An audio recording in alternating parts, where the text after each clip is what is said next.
Sofia Printstorm Sheetlet. They call me Printstorm, Sofia Sheetlet to my mother, but around the ruins of old Veridia I'm the one who finds the stories. Before the collapse I was just a publisher, a small press specializing in limited edition poetry. Now, I salvage what's left of the past. Old Veridia was a city of artists, of words. It was beautiful, it was my home.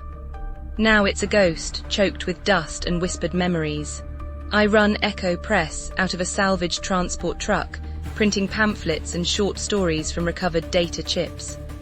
Keeping the flame alive, one page at a time. This is my ordinary world, and it's a fragile one. The signal came through on a patched-together frequency, a frantic plea from a settlement called Haven.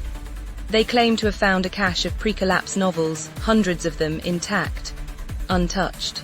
But the location, it was deep within the red zone, a sector devastated by the seismic shifts and crawling with scavengers known as the rust dogs. A find like that, it could rebuild a library, a community. It could be everything. But going in there, that's a gamble few are willing to take. The message ended with a chilling warning.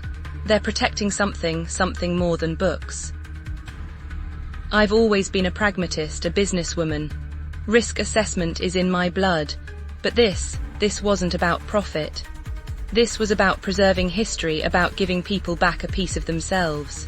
I sealed a deal with a local mechanic, Old Man Tiber, to reinforce the truck. Scrounged up some energy cells.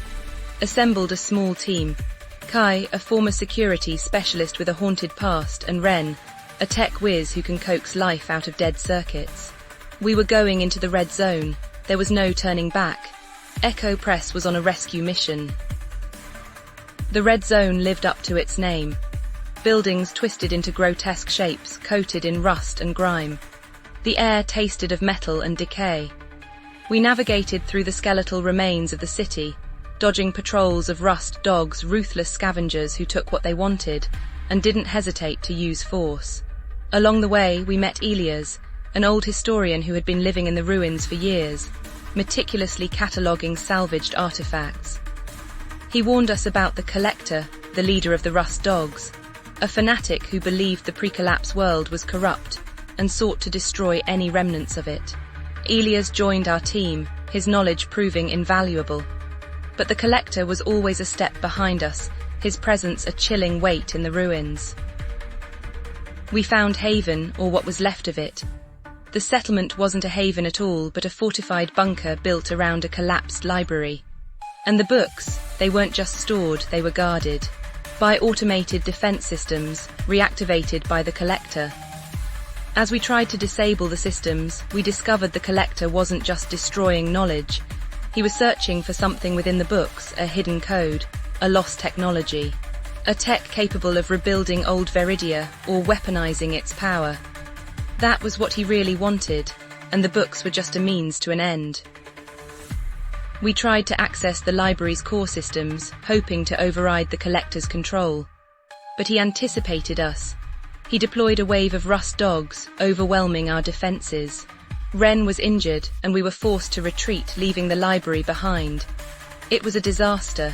We lost valuable time, resources, and a key member of our team. I'd underestimated the Collector's obsession. I'd been too focused on the books themselves and hadn't seen the true threat. My plan was crumbling. Ren needed medical attention, and our supplies were dwindling. Despair threatened to consume us, but looking at Elias' unwavering determination, I knew we couldn't give up. We needed a new strategy, a way to outsmart the Collector. I realized the key wasn't just in accessing the library, but in understanding why he wanted the code. Elias remembered a legend, a pre-collapse project to create a self-sustaining energy source, powered by the city's collective memories. The Collector didn't want to destroy the past, he wanted to control its power. It was time to fight fire with fire. We needed to use the city itself against him. We set a trap, luring the Collector into the heart of old Veridia's abandoned data hub. Using Ren's skills, we reactivated the city's communication network, flooding the Collector's systems with fragmented memories, distorted data streams. The city fought back, overwhelming his control. He emerged, enraged but disoriented, confronting us in a chaotic storm of information. It was a brutal fight, but we had the advantage. Using a salvaged EMP device, we disabled his systems, severing his connection to the city. The Collector was defeated, his obsession broken. We secured the library, rescuing the books and the hidden code. The code wasn't a weapon, but a blueprint for a sustainable energy source, powered by the collective memories of old Viridia. We used it to rebuild Haven, transforming it into a beacon of hope in the ruins. Echo Press continued to thrive, printing not just stories, but also the blueprints for a better future. Old Viridia would never be the same, but its spirit lived on. The city had been broken, but it was being rebuilt, one page, one memory at a time. And I, Sofia, Printstorm Sheetlet, was there to tell its story.